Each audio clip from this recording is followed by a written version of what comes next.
എല്ലാവർക്കും എൻ്റെ വിനീതമായ നമസ്കാരം. ഇവിടെ നെല്ലിക്കുഴി കനാൽ പാലം എന്ന സ്ഥലത്ത് ഇങ്ങനെയൊരു പരിപാടി നടത്തുന്നത് വളരെ സന്തോഷം തോന്നിട്ടോ. എല്ലാവരും പ്രകടിപ്പിച്ച ഒരു സ്നേഹമുണ്ടല്ലോ, ആ സ്നേഹം എനിക്കും ഒരു ഭയങ്കര റിലാക്സ് ആവാൻ പറ്റി. ഞാൻ എന്തൊക്കെ പറയണം, ഈ പുതുകവിത എന്നൊക്കെ പറയുമ്പോൾ വൈഡായി നിൽക്കുന്ന ഒരു ധാരയാണ്. അതിൻ്റെ നിരന്തരം മാറിക്കൊണ്ടിരിക്കുന്ന ഒരു പരിസരത്താണ് പുതുകവിത നിൽക്കുന്നത്. ഉത്തരാധുനികത എന്ന് പറഞ്ഞ മാഷ് പറഞ്ഞു, ഉത്തരാധുനികത എന്ന് പറയുന്നത് ആധുനികതയ്ക്ക് ശേഷം. ആധുനികത എന്ന് പറയുമ്പോൾ ആധുനികത വ്യക്തി അനുഭവങ്ങളെ ഒന്നും അഡ്രസ്സ് ചെയ്യാതെയാണ് ആധുനികത നിലകൊണ്ടത്. ഉത്തരാധുനികത കുറച്ചുകൂടി വ്യക്തി അനുഭവങ്ങളൊക്കെ അഡ്രസ്സ് ചെയ്യുന്നു. പക്ഷെ എന്താണ്, കുറെ ഭീതി ജനിപ്പിക്കുന്ന ബിംബങ്ങളൊക്കെ ആയിരുന്നു. അയ്യപ്പന്റെ ഒക്കെ കവിതയൊക്കെ എടുത്ത് നോക്കി അറിയാം. അയ്യപ്പന് ശേഷം വരുന്നതാണ്, അയ്യപ്പനും വിജയലക്ഷ്മിക്കും ഒക്കെ ശേഷം വരുന്നതാണ് പുതുകവിതയുടെ ഒരു ധാര എന്ന് പറയുന്നത്. S Joseph, Anitha Thampi, Anwar Ali, P N Gopikrishnan, K R Tony, അങ്ങനെ ഒരുപാട്, വീരാൻകുട്ടി, വലിയൊരു നിര തന്നെ പുതുകവിതയുടെ സഞ്ചാരപഥത്തിലുണ്ട്. എന്താണ് പറയാ, ആധുനികത വ്യക്തി അനുഭവങ്ങളെ അഡ്രസ് ചെയ്യുന്നില്ല എന്നാണ് ഞാൻ എഴുതി പഠിച്ചിട്ടുള്ളത്. അതുപോലെ സൂക്ഷ്മ അനുഭവങ്ങളിലേക്ക് കവിത സഞ്ചരിക്കാൻ തുടങ്ങി. മഹാനദികളുടെ കാലം കഴിഞ്ഞു, ഇനി ചെറു തോടുകളുടെയും കൊച്ചരുവികളുടെയും ഒക്കെ കാലമാണ് എന്ന് പി രാമചന്ദ്രൻ പുതുകവിതയുമായി ബന്ധപ്പെട്ട് പറയുന്നുണ്ട്. അതുപോലെ സ്ത്രീ അനുഭവങ്ങൾക്കും ദളിത് കീഴാള വിഭാഗങ്ങളുടെ അനുഭവങ്ങൾക്കൊക്കെ ഇടം കിട്ടി എന്നുള്ളതാണ്. ആദിവാസി, ട്രാൻസ്ജെൻഡർ, അങ്ങനെയുള്ള ഇതര വിഭാഗങ്ങൾക്കും പുതുകവിതയില് കുറച്ചുകൂടി ആത്മവിശ്വാസത്തോടെ ഇടം ഉറപ്പിക്കാൻ കഴിഞ്ഞു എന്നുള്ളതാണ് പുതുകവിതയുടെ ഒരു പ്രത്യേകത എന്ന് പറയുന്നത്, അല്ലെങ്കിൽ അതിന്റെ ഒരു നേട്ടം എന്ന് പറയുന്നത്. ജോസഫ് മാഷി ഈയിടെ പറഞ്ഞിരുന്നു പുതുകവിതയിൽ നടക്കുന്നത് നിശബ്ദ വിപ്ലവമാണെന്ന്. അത് ഒരു തരത്തിൽ നോക്കിയാൽ ശരിയാണ്. എല്ലാരും കവിത എഴുതുന്നു. എണ്ണത്തിലെ ബാഹുല്യത്തെ കുറിച്ചും മാഷ് പറഞ്ഞിരുന്നു. ഒരു നാട്ടിലെത്തിപ്പെട്ടാല് ഒരാൾ ഒന്ന് രണ്ടു പേരോട് മിണ്ടിക്കഴിഞ്ഞാൽ രണ്ടാമത്തെ പേര് കവിയായിരിക്കും, അല്ലെങ്കിൽ അയാളുടെ അയൽവക്കത്തെ ഒരു കവി ഉണ്ടാകും എന്നുള്ള രീതിയിൽ കവികളുടെ ബാഹുല്യത്തെ കുറിച്ച് മാഷ് പറയുന്നുണ്ടായിരുന്നു. പക്ഷെ എന്റെ നാട്ടിലൊക്കെ ഒരുപാട് കവികളൊന്നും ഇല്ല കേട്ടോ. ഞാന് 2000ത്തിന്റെ തുടക്കത്തിൽ എഴുതി തുടങ്ങിയ ഒരാളാണ്. അപ്പൊ വീരാൻകുട്ടി മാഷ്, അങ്ങനെയുള്ള കുറച്ചു പേരൊക്കെ ഉള്ളൂ. അബ്ദുള്ള പേരാമ്പ്രൊക്കെ പറഞ്ഞു ഇവിടെ KL44 ആയിട്ട് സഹകരിക്കുന്ന ഒരു കവിയാണെന്ന് പറഞ്ഞു, മുരളീധരൻ സാർ പറഞ്ഞു. അപ്പം ആ കാലത്ത് ഞാൻ കവിയരങ്ങിലൊക്കെ പോകുമ്പോൾ ഒറ്റപ്പെട്ട ഒരു വ്യക്തിയായിരുന്നു. ആരെങ്കിലൊക്കെ പെൺകുട്ടികളെ പേരൊക്കെ ഉണ്ടാവും, വീണ എന്നൊക്കെ ശ്രീന എന്നൊക്കെ പറഞ്ഞൊരു കവി ഉണ്ടായിരുന്നു. അപ്പൊ ആ കാലത്ത് എഴുത്ത് മുന്നോട്ട് പോയവര് കുറവാണ്. ഞാനാണ് സ്ത്രീ എഴുത്തുകാരി എന്ന നിലയിൽ ഇപ്പോഴും സജീവമായിട്ട് നിൽക്കുന്നത്. എന്റെ നാട്ടിലൊക്കെ കവികൾ കുറവാണെന്നാണ് ഞാൻ പറഞ്ഞു തരുന്നത്. അപ്പൊ കവിയാകുക എന്ന് പറയുന്നത് നിസ്സാര കാര്യമൊന്നുമല്ലെന്നാണ് ഞാൻ വിചാരിക്കുന്നത്. ഒരു സാധാരണ കവി ആവുക എന്നുള്ളത് എളുപ്പമാണ്. പക്ഷെ നമ്മള് എപ്പോഴും അസാധാരണമായിട്ട് എഴുതണം, അല്ലെ വ്യത്യസ്തമായിട്ട് വ്യതിരിക്തമായിട്ട് എഴുതണം എന്ന് വിചാരിക്കുകയാണെങ്കിൽ അത് അത്ര എളുപ്പമല്ല. ഭാഷയിൽ ശ്രദ്ധിക്കണം, മറ്റുള്ളവരുടെ രീതി, മറ്റുള്ള ധാരകളൊക്കെ പിന്തുടരാതെ നോക്കണം. അങ്ങനെ ഒരുപാട് ശ്രദ്ധ പുതുകവിതയ്ക്ക് ആവശ്യമുണ്ട്. അപ്പൊ ഞാൻ ഈ ഇടയ്ക്ക് ഒരു കവിത എഴുതിയിട്ട് പോലും അതിന് ആധുനികതയുടെ ഒരു സ്വഭാവം കൈവന്നു എന്ന് പറഞ്ഞപ്പോ എനിക്കത് ഭയങ്കര വിഷമായി. അത് സംഭവം പേഴ്സണൽ ഫീലിങ്സ് ആണല്ലോ, അതിന് നമ്മള് ബോർഡർ ഒന്നും വെക്കൂല ചിലപ്പോ. ഒരു ഫ്രെയിം വെക്കാൻ പറ്റൂല. ഈ പ്രണയത്തിനൊക്കെ അങ്ങനെയാണല്ലോ. പ്രണയം പൈങ്കിളിയാണെന്ന് പറഞ്ഞാലും ആളുകൾ പ്രണയം എഴുതിക്കൊണ്ടിരിക്കും. പ്രണയത്തിനും പ്രായമില്ലെന്ന് ഇവിടെ പറഞ്ഞു. ഇവിടെ 54 വയസ്സിലും 62 വയസ്സിലൊക്കെ പ്രണയം എഴുതുന്നത് നല്ല കാര്യമാണ്. നിരന്തരം പുതുക്കുകയാണ് നമ്മൾ നമ്മളെ തന്നെ നിരന്തരം പുതുക്കാനുള്ള ഒരു അവസരമാണ് എഴുത്തിലൂടെ, വായനയിലൂടെ, അല്ലെങ്കിൽ ഇത്തരം കലാ സാഹിത്യ സംവാദ ഇടങ്ങളിലൂടെ നമുക്ക് കിട്ടുന്നത്. സിനിമയാണെങ്കിലും അങ്ങനെ തന്നെയാണ്. നമ്മള് സിനിമയ്ക്ക് അല്ല പ്രേമലു എന്ന് പറഞ്ഞ സിനിമ ഈ ഇടയ്ക്ക് കാണാൻ പോയപ്പോൾ ചെറിയ കുട്ടികൾ മുതലും നല്ല പ്രായമുള്ള വടികുത്തി വരുന്ന സീനിയർ സിറ്റിസൺസ് വരെ ഉണ്ടായിരുന്നു ആ സിനിമയിൽ. അപ്പൊ ഞാനിങ്ങനെ ഹസ്ബൻഡിനോട് പറയുകയും ചെയ്തു, എല്ലാവരും പ്രേമികളാണ്, പ്രേമം ആഗ്രഹിക്കുന്നവരാണ്, പക്ഷെ അതിനനുവദിക്കാത്ത തരം ഒരുതരം സിസ്റ്റം ഇവിടെ നിലനിൽക്കുന്നുണ്ട്. അതിനെയൊക്കെ അപ്പം എന്താണ്, നിഗൂഢമായി ഭ്രമിക്കുന്നവരുണ്ടാവും, ഒന്നും ആരും അറിയണ്ട എന്നുള്ള രീതിയിൽ. അപ്പൊ അത്തരം നിഗൂഢമായ ഭാവനകള് കവിതയായിട്ട് വരാം. ഞാൻ പറഞ്ഞു വന്നത് കവിതയ്ക്ക് ബോർഡറുകൾ ആവശ്യമില്ലാത്തത് ചിലപ്പോ ഈ പ്രേമാനുഭവങ്ങൾ, പ്രണയാനുഭവങ്ങൾ, അല്ലെങ്കിൽ അത്തരം അനുഭവങ്ങള് കവിതയിലേക്ക് കൊണ്ടുവരുമ്പോഴായിരിക്കാം. പുതുകവിതയുടെ ഉദാഹരണങ്ങളായിട്ട് കുറച്ച് കവിതകളൊക്കെ പറയണമെന്നുണ്ടായിരുന്നു, പക്ഷെ അത് പറയണമെന്നുള്ള ഒരു ശങ്കയിലാണ് ഞാൻ. മലയാള കവിതയ്ക്ക് ഒരു കത്ത് എന്നൊരു കവിത ഉണ്ട്, അത് ജോസഫ് മാഷിന്റെ. അതില് ജോസഫ് മാഷ് പെറുക്കിയായിട്ടാണ് സ്വയം പറയുന്നത്, ഞാൻ പെറുക്കിയാണ്. അപ്പൊ പ്രണയിനിയോട് പറയാ, നീ വരുന്നു എന്റെ വീട്ടിലേക്ക്. അവിടെ സ്വാതന്ത്ര്യത്തിൻ്റെതായ ഒരു ഇടമുണ്ട്, തിണ്ണയിലിരുന്ന് സംസാരിക്കാം നമുക്ക്, അപ്പനും അമ്മയൊന്നും വിലക്കുകയല്ല, നമുക്ക് കരിയില പിടകളോടൊപ്പം ചെലവഴിക്കാം, ഇങ്ങനെ പ്രകൃതിയോടും ഒക്കെ പ്രകൃതിയോടൊപ്പം ചെലവഴിക്കാൻ പറ്റുന്ന വളരെ തുറസായ ഒരു ഇടത്തേക്ക് കാമുകിയെ ക്ഷണിക്കുകയാണ്. അതായത് കവിതയെ ക്ഷണിക്കുന്നതിനുള്ള ഒരു ഇതും കൂടി അതിനകത്ത് വരികയാണ്, കവിതയെ കുറച്ചുകൂടി വിസ്തൃതമാക്കുകയാണ്. അങ്ങനെ മലയാള കവിതയ്ക്ക് ഒരു കത്ത് എന്ന കവിത വായിച്ചിട്ടുണ്ടാവും ഇവിടെ ഇരിക്കുന്നവരൊക്കെ, വായിച്ചിട്ടില്ലാത്തവർ തീർച്ചയായും ആ കവിത ഒന്ന് വായിക്കണം. പിന്നെ ഒരു കവിത എന്ന് പറയുന്നത് പി രാമചന്ദ്രന്റെ പട്ടാമ്പിപ്പുഴ മണലിൽ നിന്ന്, പട്ടാമ്പിപ്പുഴയെ കുറിച്ചുള്ള ആ ഒരു കവിതയുണ്ടല്ലോ, അത് പുതുകവിതയുടെ ഒരു സ്വഭാവം പുലർത്തുന്ന ഒരു കവിതയാണ്. അതുപോലെ റഫീഖ് അഹമ്മദിന്റെ തോരാമഴ, ഇങ്ങനെ കുറച്ച് കവിതകളുണ്ട്.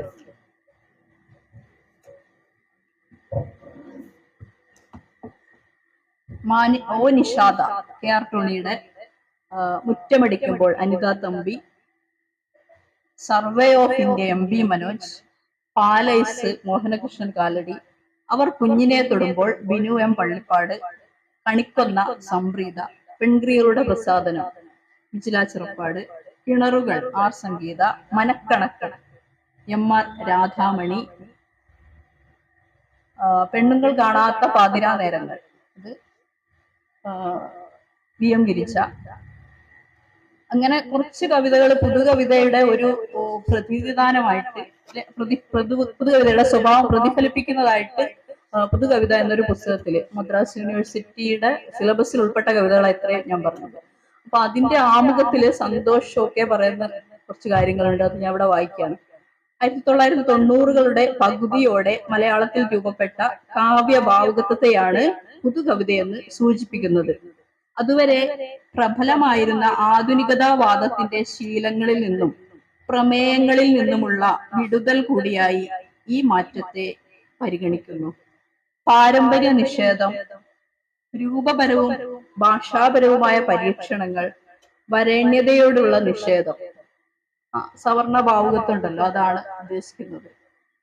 സ്ഥൂലത്തിൽ നിന്ന് സൂക്ഷ്മത്തിലേക്ക് പോകാനുള്ള ആഗ്രഹം, വിവിധ സ്വത്വ വിഭാഗങ്ങളെ അതായി തന്നെ കാണാനുള്ള സന്നദ്ധത, ദാർശനിക ഭാരങ്ങളോടും രാഷ്ട്രീയ പ്രകടനപരതയോടുമുള്ള ആഭിമുഖ്യമില്ലായ്മ തുടങ്ങിയ ഘടകങ്ങളാണ് ഈ ഭാവുകത്വത്തെ പരിഗണിക്കുമ്പോൾ ആദ്യം ശ്രദ്ധയിൽപ്പെടുക.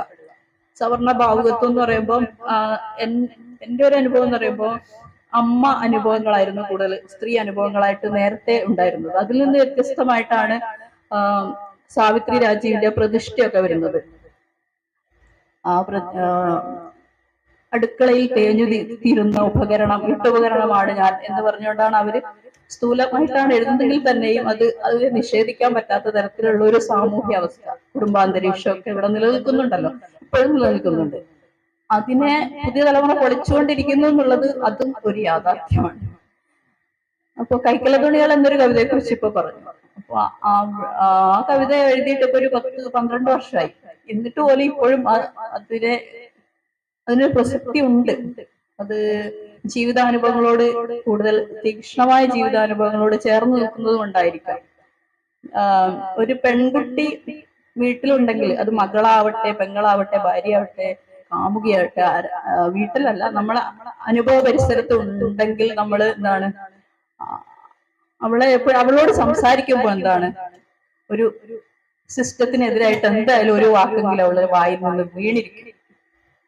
ഒന്നുകിൽ അവൾക്ക് ഭർത്താവിനെതിരെ പറയേണ്ടി വരും, അല്ലെ പാട്രിയാർക്കിയുടെ ഭാഗമായി നിൽക്കുന്ന പിതാവിനെതിരെ, അല്ലെങ്കിൽ സഹോദരനെതിരെ, അല്ലെങ്കിൽ സൗഹൃദത്തിൽ പോലും ഈ പാട്രിയാർക്കിയുടെ സ്വഭാവമൊക്കെ കണ്ടിരിക്കും. അപ്പം അവൾക്ക് അത് ഈ സിസ്റ്റത്തിനെതിരെ സംസാരിക്കേണ്ടി വരികയാണ് ചെയ്യുന്നത്. അപ്പൊ ആ നിലയില് പ്രതിഷ്ഠ എന്നുള്ള കവിത, അല്ലെങ്കിൽ ആറ്റൂരിന്റെ സംക്രമണം എന്ന കവിത, എന്റെ ഈ കൈക്കളത്തുണികൾ എന്ന കവിത, ഇതൊക്കെ ഇപ്പോഴും പ്രസക്തി ഉണ്ടെന്നാണ് ഞാൻ വിചാരിക്കുന്നത്. ഇപ്പോഴും ഈ സ്ത്രീധനത്തെ കുറിച്ച് നേരത്തെ ഒരു കവി ഇവിടെ കവിത എഴുതി. ഇപ്പോഴും ആ ഒരു വിഷയം വലിയ വിഷയം തന്നെയാണ്, സാമൂഹിക വിഷയം തന്നെയാണ്. അപ്പം ഒരു വീട്ടിൽ തന്നെ 2 സാമ്പത്തിക നിലയിലുള്ള 2 പെണ്ണുങ്ങളുണ്ടെങ്കിൽ അവിടെ വിഷയമായിരിക്കും. ആ സാമ്പത്തികമായി ഉയർന്ന മരുമകളോടായിരിക്കും ചിലപ്പോൾ അമ്മായി അമ്മയ്ക്കോ നാത്തൂനോ കൂടുതൽ ഇഷ്ടവും മമതയൊക്കെ അങ്ങനെയൊക്കെ ഉണ്ടാവുമല്ലോ. അപ്പം ഈ സ്ത്രീധനം എന്ന് പറയുന്നത്, സ്ത്രീധനം വേണ്ട, സ്ത്രീധനം ഒന്നും കൊടുക്കുന്നില്ല, ഇപ്പൊ ഒരു സ്വർണം കൂടുതൽ, ചിലപ്പോൾ കൂടുതൽ, അങ്ങനെയൊക്കെ നോക്കുമല്ലോ, വർഗനിലയൊക്കെ നോക്കിയിട്ട്. അപ്പോ ഇത്തരം അവസ്ഥകളൊക്കെ നമ്മൾ എന്താണ് കവിതയിലേക്ക് കൊണ്ടുവരും. കവിതയിലേക്ക് നേരെ കൊണ്ടുവരാൻ പറ്റൂല എന്നുള്ളതാണ്. അതിനൊരു അടുക്കും ചിട്ടയും കാര്യങ്ങളൊക്കെ ഉണ്ട്. അപ്പൊ അവിടെ നമ്മൾ പരാജയപ്പെടുമ്പോഴാണ് നമ്മൾ വേറെ ചിലപ്പോൾ കവിതയിൽ പരാജയപ്പെടുന്ന ആൾക്കാരൊക്കെ നിരൂപകരായി മാറും. നിരൂപണം ചെയ്തു തരാം, മറ്റുള്ളവരെ കുറ്റം പറയാൻ വലിയ വിഷയം പ്രശ്നമൊന്നുമില്ലല്ലോ. കവിതയില് അപ്പൊ പോരാ, വൃത്തത്തിന് അത്ര പോരാ, ആലങ്കാരികത പോരാ, അല്ലെങ്കിൽ ഇതിന്റെ ഘടന ശരിയല്ല, രൂപപരമായിട്ട് കുറച്ചുകൂടി പരീക്ഷണം ആവാം, അങ്ങനെ എന്തെങ്കിലുമൊക്കെ കുറ്റങ്ങളൊക്കെ അവര് പറഞ്ഞിരിക്കും. പക്ഷെ കവിതകള് ഇഷ്ടപ്പെടുന്ന ആളുകൾ എപ്പോഴും ഒരു ന്യൂനപക്ഷമാണെന്നുള്ളതാണ്. ആ ന്യൂനപക്ഷത്തെ ന്യൂനപക്ഷം എന്നുള്ള അവസ്ഥയെ കുറെയൊക്കെ മാറ്റിയത് സോഷ്യൽ മീഡിയ ആണ്. സോഷ്യൽ മീഡിയയിൽ എന്തായാലും നമ്മൾ കവിത ഇടുമ്പോൾ, എന്റെ നാട്ടിലൊക്കെ ഞാൻ അറിയപ്പെടാൻ തുടങ്ങി, എനിക്ക് തോന്നുന്നു കുറച്ചുകൂടി സ്വീകാര്യത കിട്ടിയത് സോഷ്യൽ മീഡിയ ഉള്ളത് കൊണ്ടാണ്. അപ്പൊ നമ്മള് എന്റെ കവിത ഇന്ന പ്രസിദ്ധീകരണത്തിൽ വന്നു സിലബസിൽ വന്നു എന്നൊക്കെ ഇടുമ്പോൾ അവര് വലിയ സന്തോഷത്തോടു കൂടി ഭയങ്കര എന്റെ നാട്ടുകാരി, എന്റെ ചേച്ചി, എന്റെ അങ്ങനെ ഭയങ്കരമായിട്ട് അഭിമാനത്തോടു കൂടി അവർ കമന്റ് ഇടുന്നത് കാണുമ്പോഴാണ് നമ്മൾ കവിതയൊക്കെ ശ്രദ്ധിക്കാൻ ഇതൊക്കെ ഒരു സോഷ്യൽ മീഡിയ ഒരു കാരണമായി മനസ്സിലാവുന്നത്. അതുപോലെ വാട്സപ്പ് സ്റ്റാറ്റസുകൾ, ഓരോ പരിപാടിയുടെ ഞാൻ അങ്ങനെ പുറത്താരോടും അങ്ങനെ ഇന്ന ആളാണ് പറയാറില്ല. അപ്പൊ ഞാനും ഈ പറഞ്ഞ പോലെ ഡിസ്റ്റൻസ് ആയിട്ട് പഠിക്കുന്ന ഒരു ആളാണ്. അപ്പൊ ഞാനിങ്ങനെ ഇടുമ്പോ വലിയ ആളാണല്ലേ, സ്റ്റാറ്റസ് കാണുമ്പോൾ മാത്രമാണ് ഇവർ അറിയുന്നത് പരിപാടി ഉണ്ടല്ലേ. അപ്പൊ അങ്ങനെ നമ്മൾ സോഷ്യൽ മീഡിയക്ക് വലിയ പങ്കുണ്ടെന്നാണ് പറഞ്ഞത്. സ്ത്രീകൾക്ക് പ്രത്യേകിച്ച് സ്ത്രീ അനുഭവങ്ങളൊക്കെ എഴുതുക എന്ന് പറയുമ്പോൾ അത് വലിയ സംഘർഷങ്ങൾ അനുഭവിച്ചുകൊണ്ടാണ് എഴുതിക്കൊണ്ടിരുന്നത്. പക്ഷെ ഇപ്പൊ ഒരു സപ്പോർട്ടീവ് ആയിട്ടുള്ള ഒരു അന്തരീക്ഷം ഉണ്ട്. എന്തൊക്കെ പറഞ്ഞാലും അതിന് നെഗറ്റീവായിട്ടുള്ള ഒരുപാട് സൈഡുകൾ ഉണ്ടെങ്കിൽ തന്നെ, നെഗറ്റീവായിട്ട് ഒരുപാട് കമന്റുകൾ വന്നേക്കാം, എന്നാൽ തന്നെയും അവർക്ക് പിടിച്ചു നിൽക്കാൻ പറ്റുന്നുണ്ട്. മുമ്പൊക്കെ എഴുത്തുകാരികളൊക്കെ ആത്മഹത്യ ചെയ്യുന്ന ഒരു പ്രവണത ഉണ്ടായിരുന്നു. രാജലക്ഷ്മി മുതലുള്ള എഴുത്തുകാരികൾ,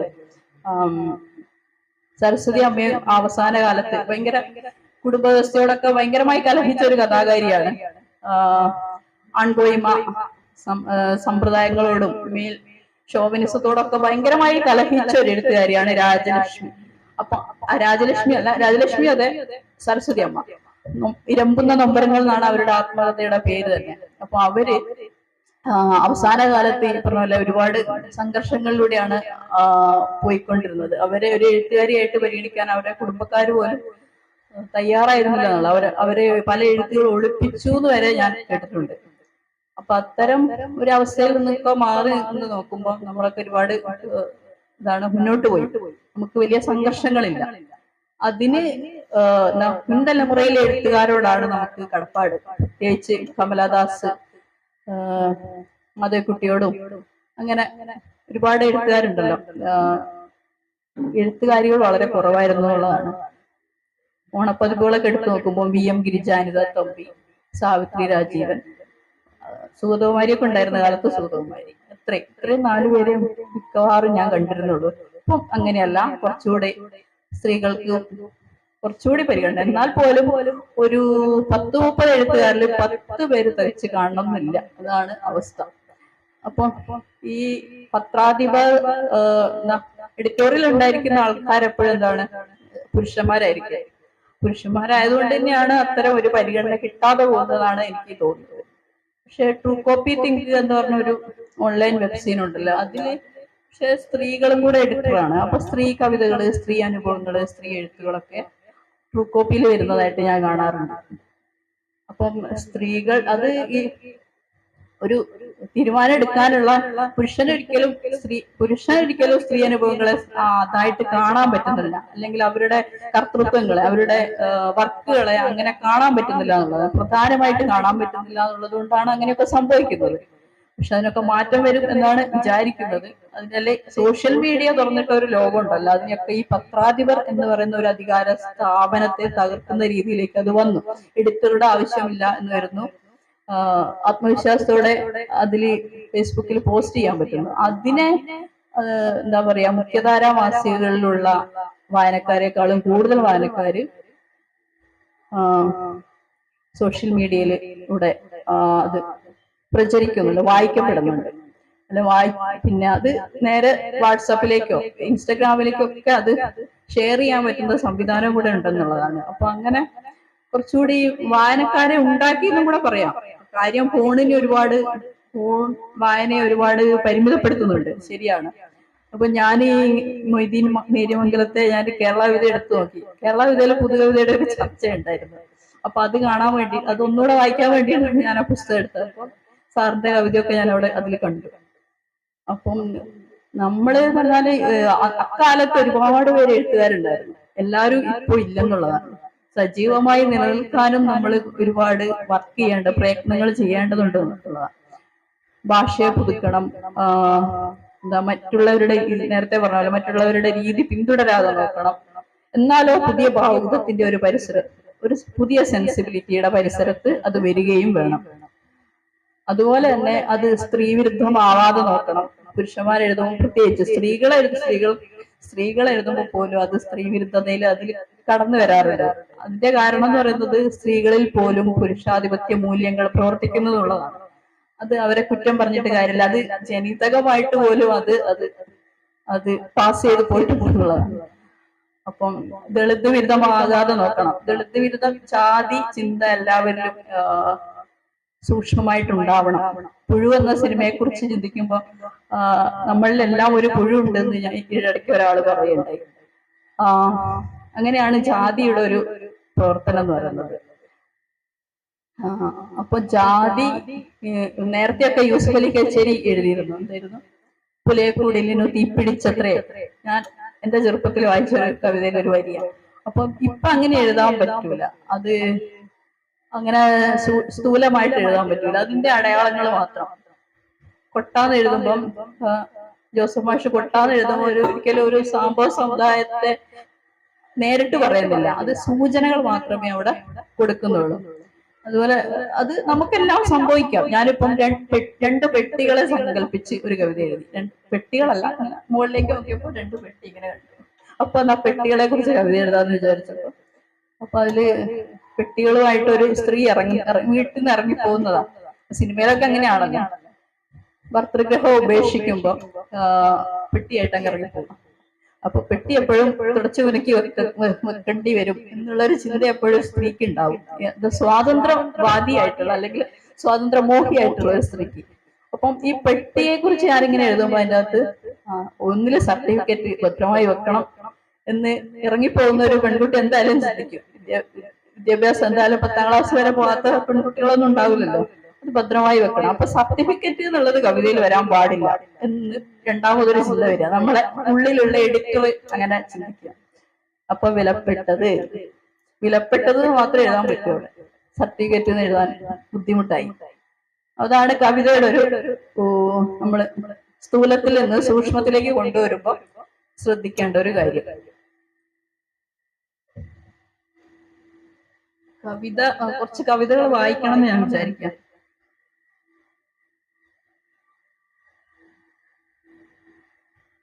പുതിയ കവികൾ എന്ന് പറഞ്ഞാല് പുതിയ കവിതകൾ അതിൽ ഗദ്യ കവിതയുടെ ഒരു സ്വഭാവമാണ് എങ്കിൽ തന്നെയും അത് അഡ്രസ് ചെയ്യുന്ന ലോകങ്ങൾ ഇതൊക്കെ നമ്മള് ക്ഷമിക്കൂ എന്നൊരു കവിത. അതില് പുരാണ കഥാപാത്രത്തെയാണ് അമ്മുദീപ വെച്ചിരിക്കുന്നത്. തീരുമാനങ്ങളിൽ ശ്രീരാമനാണുന്നു, കള്ളത്തരങ്ങളിൽ കണ്ണൻ, അഹന്തയിൽ അർജുനൻ, മറവിയിൽ ദുഷ്യന്തൻ, തിരസ്കാരത്തിൽ സിദ്ധാർത്ഥൻ. ക്ഷമിക്കൂ, നീ ഒരു രാജകുമാരനാണ്, എനിക്കു നിന്നെ പിന്തുടരാനാവില്ല, എനിക്കു നിന്നെ പിന്തുടരാനാവില്ല. അപ്പൊ ഈ മര്യാദ പുരുഷന്മാരൊന്നും പിന്തുടരാൻ പറ്റില്ല എന്നാണ് പുതിയ ആധുനിക കാലത്തെ അല്ലെങ്കിൽ പുതിയ കാലത്തെ ഒരു സ്ത്രീ പറയുന്നത്. അത്തരം ഒരു റോൾ മോഡലുകളൊന്നും നമുക്ക് ആവശ്യമില്ല എന്ന് പറഞ്ഞുകൊണ്ട് ആ മര്യാദ പുരുഷൻ അല്ലെ ഉത്തമ പുരുഷൻ എന്നുള്ള ഒരു സങ്കല്പത്തെയൊക്കെ പൊളിക്കുന്ന തരത്തിലാണ് പുതിയ കവിത വന്നു നിൽക്കുന്നത്. അതുപോലെ ഒരു തോർത്തിനെ നമുക്ക് പലതായിട്ട് സങ്കല്പിക്കുന്ന ഒരു കവിതയുണ്ട് അമ്മുദീപന്റെ തന്നെ. തോർത്തി തീരാതെ എന്ന് പറഞ്ഞ് ആരാണ്? അച്ഛന്റെ കൂടെ എപ്പോഴുമുള്ള ഈ തോർത്തുമുണ്ട്, ആരാണ്? ഞാനോ അതോ അമ്മയോ? അസൂയ. എന്നെ കിടത്തി ഉറക്കാറുണ്ടായിരുന്ന അച്ഛന്റെ ചുമലിൽ തല ചായ്ച്ചു കിടക്കുന്നു, എല്ലായ്പ്പോഴും ഒരു ജഗന്നാഥൻ തോർത്തുമുണ്ട്. വെവ്വേറെ ഒരേ പുതപ്പിൽ രാവുറങ്ങുമ്പോഴും അച്ഛനും അമ്മയ്ക്കും എന്തേ വെവ്വേറെ തോർത്തുമുണ്ടുകൾ? അത് ആരും ചിന്തിക്കാത്തൊരു കാര്യമല്ലേ. അപ്പം ഒരേ വേർപ്പ് ഒരേ ഉമിനീര് പങ്കിടുന്നവരാണല്ലോ ദമ്പതികൾ, പ്രണയികളൊക്കെ. പക്ഷെ ഇവർക്ക് എന്താണ് രണ്ട് തോർത്തുമുണ്ടുകൾ? അത് അത്തരം ചിന്തകളൊക്കെ എന്താ മറ്റുള്ളവരിൽ നിന്ന് മാറി ചിന്തിക്കുകയാണ്. അപ്പൊ അത്തരം ചിന്തകളൊക്കെയാണ് കവിതയിലേക്ക് കൊണ്ടുവരേണ്ടത്. അത് ഉപമകളുടെ ഉപ്പെന്ന് പറഞ്ഞു ദാസൻ എന്ന് പറഞ്ഞ ആളുടെ കവിതയില് ശ്രദ്ധിക്കുന്നില്ലെന്ന് തോന്നുന്നു, ഫോണിൽ നോക്കിയിരിക്കുക. ഉപമകളുടെ ഉപ്പ് എന്ന് പറഞ്ഞു, അതെനിക്ക് ഭയങ്കര ഇഷ്ടപ്പെട്ടു. ഉപമകളുടെ ഉപ്പ്. അപ്പൊ ഇത് വലിയ ശ്രമങ്ങളൊന്നും നടത്തിയിട്ടില്ല, കവിതയിൽ വലിയ ശ്രമങ്ങളൊന്നും നടത്തിയിട്ടുള്ള ആളല്ല ഈ ചേട്ടൻ എന്ന് മനസ്സിലായി. അപ്പൊ കുറച്ചുകൂടി ശ്രമങ്ങളും വായനയും ഒരു കുറച്ചുകൂടി പ്രാക്ടീസും കൂടെ ചെയ്യുകയാണെങ്കിൽ നല്ലൊരു കവിയായിട്ട് തീരാൻ പറ്റുമെന്ന് എനിക്ക് മനസ്സിലായി ആ ഒറ്റ കവിത കൊണ്ട്. ഉപമകളുടെ ഉപ്പൊക്കെ ചേർത്തിട്ടുള്ള ആ കവിത. പിന്നെ കാത്തിരിപ്പ്. അച്ഛനെ വാസനിക്കും തോർത്തുമുണ്ടിൽ ഒരാഴ്ച കഴിച്ചുകൂട്ടി ഞാനും അമ്മയും. അച്ഛൻ യാത്ര പോയിരിക്കാം, അല്ലെങ്കിൽ മരണപ്പെട്ടിരിക്കാം. അപ്പൊ ആ ഒരു ശൂന്യതയെ തോർത്തിലൂടെ പരിഹരിക്കുകയാണ്. അങ്ങനെയൊക്കെ ഒരു തോർത്തിനെ എടുത്തിട്ട് പല തരത്തിൽ കവിത എഴുതാന്ന് പറഞ്ഞാൽ അത് ഒരു സാധ്യതയാണ്. കണ്ണട എടുത്തിട്ട് എഴുതാം, പെട്ടികൾ എടുത്തിട്ട് എഴുതാം, ഈ പറഞ്ഞ കസേര എടുത്തിട്ട് എഴുതാം, മൈക്കിനെ വെച്ചിട്ട് എഴുതാം. മൈക്ക് എന്ന് പറയുന്നത് ഒരു അധികാരത്തിന്റെ ഒരു സൂചകമാണ് ശരിക്കും പറയുകയാണെങ്കിൽ. ഒരാള് പറയുന്നു അറിവിന്റെ അധികാരത്തിന്റെ ഒരു രൂപകമായിട്ട് നിൽക്കുന്നു മൈക്ക് എന്ന് പറയുന്നത്. ഇതൊക്കെ കേട്ടിരിക്കാൻ ഒരാള്. പക്ഷെ ഞാൻ പറഞ്ഞൊന്നും കേൾക്കണം എന്നൊന്നുമില്ല. നമ്മൾ പരസ്പര അറിവുകൾ പങ്കിടുകയാണ് ചെയ്യേണ്ടത്. അധ്യാപകരും വിദ്യാർത്ഥികളും അതാണ് ചെയ്യേണ്ടത്. ശരിക്കും പറഞ്ഞാൽ പഠിപ്പിക്കാന്നും പറഞ്ഞിട്ട് അങ്ങ് പോവുക ടീച്ചേഴ്സ്. അങ്ങനെയല്ല, കുട്ടികളിൽ നിന്ന് ടീച്ചേഴ്സും പഠിക്കുന്നുണ്ട് പല കാര്യങ്ങളും. എന്റെ ചേട്ടനും മോളെ എപ്പോഴും എന്റെ കൂടെയാണ്. അപ്പൊ അവള് വിനോദ് കൃഷ്ണയുടെ 9 MM ബെരേറ്റ ആ നോവല് ഞാൻ അത് വായിക്കാൻ കുറച്ച് സമയം എടുക്കുമല്ലോ. അതിങ്ങനെ വിനോദ് കൃഷ്ണയുടെ നോവൽ ഇങ്ങനെ വായിച്ചുകൊണ്ടിരിക്കുന്നു, മടക്കി വെക്കുന്നത് അവള് കാണുന്നുണ്ട്. അപ്പൊ ഫേസ്ബുക്കിൽ ഈ കവർ കണ്ടപ്പോ അവള് അറിയാം, ആന്റി വായിച്ച ബുക്കല്ലേ ഇത്, ആന്റിയുടെ ബുക്ക് ഇതാ. അവൾ അത് കൃത്യമായിട്ട് അത് കണ്ടുപിടിച്ചു. വായിക്കാൻ അറിയില്ല, അക്ഷരമൊക്കെ പഠിച്ചു വരുന്നേ ഉള്ളൂ, 4 വയസ്സേ ഉള്ളൂ.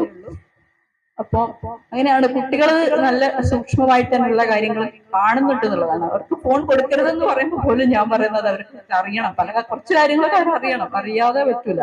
എന്നുവെച്ചാൽ പുതിയ ലോകത്ത് അങ്ങനെയാണ്, സാങ്കേതിക വിദ്യക്ക് ഒക്കെ വലിയ പ്രാധാന്യമുണ്ട്. അപ്പൊ അടുത്ത കവിതയിലേക്ക് പോവാം. തോർത്തുകൊണ്ട് ഒരുപാടുണ്ട്, കുറെ തോർത്തുമുണ്ട് കേട്ടോ. അപ്പൊ പ്രണയം പോലും ഉണ്ട്, പ്രണയം മണത്തെടുക്കുന്ന തോർത്തുമുണ്ട്. അങ്ങനെ കുറെ സംഭവങ്ങൾ അതിൻ്റെ അകത്തുണ്ട്. അതുപോലെ ഷീബ ദിൽഷാദിന്റെ ഒരു കവിത. വലീമ്മയുടെ പേരെനിക്ക് ഓർമ്മയില്ല, വലീമ്മയുടെ പേരെനിക്ക് ഓർമ്മയില്ല. പരിഭാഷകൾക്കും പലതരം വായനകൾക്കും പ്രലോഭിതയായി ഞാൻ കവിത എഴുതാൻ തുടങ്ങും മുമ്പ് മഴവിൽ ഘോഷയാത്രകൾ, ശവമഞ്ചവുമേന്തിയുള്ള പട്ടണ പ്രദക്ഷിണം, മുസ്രിസ് ബിനാലെ എല്ലാം കണ്ട് അലഞ്ഞു തിരിയുന്നതിനു മുമ്പ് തെരുവിന്റെ ഏറ്റവും തിരക്കുള്ള ബസ് സ്റ്റോപ്പിലേക്ക് ഒരു വെളുപ്പാൻ കാലത്ത് എന്റെ വലീമ്മ നാട് പുറപ്പെട്ടു പോയി. 3 പെൺമക്കളും ഒറ്റയൊരാളും ഉറങ്ങിക്കിടക്കുന്ന നേരം, ഓർമ്മിക്കാൻ ഒട്ടും ബാക്കിയില്ലാത്ത ഓർമ്മകൾ കൊണ്ട് ഭ്രാന്തിയായവൾ, 2 പാളി കതകിന്റെ ഓടാമ്പലിളക്കി കിടന്ന പരമ്പിന്റെ അടയാളം കൈമുട്ടിൽ പതിച്ച് പടിയിറങ്ങിപ്പോയി. ഇതും ഇറങ്ങിപ്പോക്കാണ്. വലീപ്പ വാശിയോടെ സ്നേഹിച്ച് സംശയം കൊണ്ട് പുകഞ്ഞ് അടുക്കളയെന്നൊരു അട്ടിക്കളഞ്ഞൊരുത്തി. വലീപ്പ വാശിയോടെ സ്നേഹിച്ചിട്ടുണ്ട്. ഓക്കെ, സംശയം കൊണ്ട് പുകഞ്ഞു. സംശയം എന്ന് പറയുന്നത് സൗന്ദര്യം ഉണ്ടെങ്കിലോ അല്ലെങ്കിൽ എന്തായാലും പുരുഷനുള്ള ഒരു സൗന്ദര്യം ഉണ്ടെങ്കിലും ഇല്ലെങ്കിൽ പോലും ഒരു പൊസസീവ്നെസ് അത് സംശയ രോഗത്തിലേക്കൊക്കെ പോകാം. അപ്പൊ സംശയം കൊണ്ട് പുകഞ്ഞ് അട്ടിക്കളഞ്ഞൊരുത്തി പോയി എന്ന് കേട്ടപ്പോൾ എനിക്കറിയില്ലായിരുന്നു വലീമ്മയുടെ തൊലിയുടെ സൗമ്യത വലുതാവുമ്പോൾ എന്നെയും വിടാതെ തൊടുമെന്ന്. അതെനിക്കറിയില്ലായിരുന്നു. തൊലിപ്പുറത്തൂടെ ആഴത്തിൽ കുത്തിത്തുളയ്ക്കും ഈ കൂർപ്പിൻ മൂർച്ചയെപ്പറ്റി. വലീമ്മയെ തിരിഞ്ഞു പോകുമായിരുന്നു. ഉറക്കം വരാതെ എണീറ്റിരുന്ന് കാറ്റിലെങ്ങാനും ഒരു നിലവിളി കേൾക്കുന്നുണ്ടോന്ന് കാതു കൂർപ്പിക്കുമായിരുന്നു. ആണും പെണ്ണുമായി ഒത്തിരി പേരുള്ള കുടുംബത്തീന്നൊരുത്തി. ഭ്രാന്ത് പിടിച്ചോടിയത് എന്തിനെന്നോർത്ത് ശ്വാസം കിട്ടാതെ പിടഞ്ഞ് വെള്ളത്തിലും കരയിലും പൊറുക്കാനാവാതെ ഏതു തെരുവിലും കിടന്നുറങ്ങാനാവുന്ന ഭ്രാന്തുമായി ഞാനും അങ്ങനെ അലഞ്ഞേനെ. ഒരു ഭ്രാന്തൻ സ്വഭാവം കവികൾക്ക് ഉണ്ടാവുമല്ലോ, അതാണ് പറഞ്ഞു തരുന്നത്. അപ്പൊ ഭ്രാന്ത് എങ്ങനെയാണ് ഉണ്ടാകുന്നത്? വ്യവസ്ഥിതിയോട് എപ്പോഴും കലഹിക്കുന്ന ഒരു സ്ത്രീക്ക് ഭ്രാന്തിയാവാതെ പറ്റില്ല. നമ്മൾ പ്രതിഷേധം പ്രകടിപ്പിച്ചുകൊണ്ടിരിക്കുന്നു. അപ്പൊ കവിത എഴുതാന്നുള്ളതല്ല. ഇപ്പൊ ഡാൻസ് ചെയ്യാൻ ഒരു പെൺകുട്ടി ആഗ്രഹം പ്രകടിപ്പിക്കുക, നീ ഡാൻസ് ചെയ്യണ്ട. പണ്ടൊക്കെ ചെറുപ്പത്തിലൊക്കെ ഞാനൊക്കെ ഇത് പറഞ്ഞ ഡാൻസിന് താല്പര്യം പ്രകടിപ്പിച്ച അച്ഛൻ പറഞ്ഞു ഡാൻസ് ഒന്നും ചെയ്യണ്ടാന്ന്.